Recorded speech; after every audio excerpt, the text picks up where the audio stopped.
জলপাইয়ের সিজন কিন্তু চলে এসেছে, আর আজকে জলপাইয়ের এই টক ঝাল মিষ্টি আচারটা বানিয়ে দেখাবো। এর জন্যই প্রথমে 500 জলপাই নিয়েছি, নিয়ে সেগুলোকে ভালোভাবে ধুয়ে নিয়েছি, নিয়ে এর গায়ে এভাবে ছুরি দিয়ে দাগ দাগ টেনে নিয়েছি।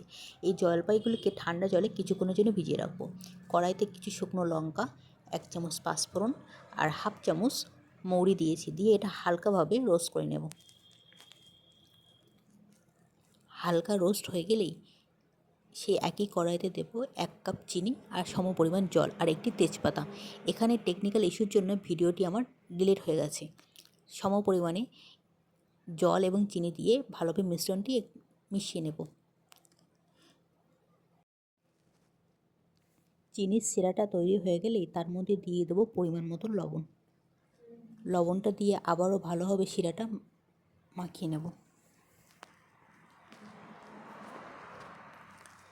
চিনির শিরাটা ফুটে উঠলেই তার মধ্যে আগে থেকে যে মশলাটা আমরা ভেজে রেখেছিলাম সেটা গুঁড়ো করে এর মধ্যে দিয়ে দেব।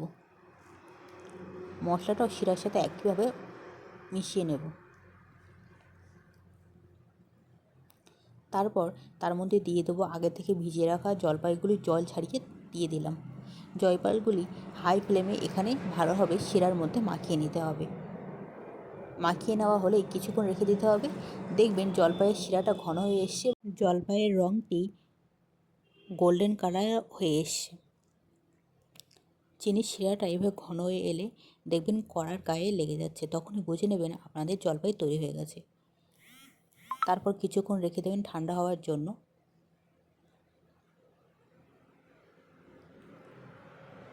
ব্যাস তৈরি হয়ে গেল আমাদের টক ঝাল মিষ্টি সেরা স্বাদের এই জলপাই।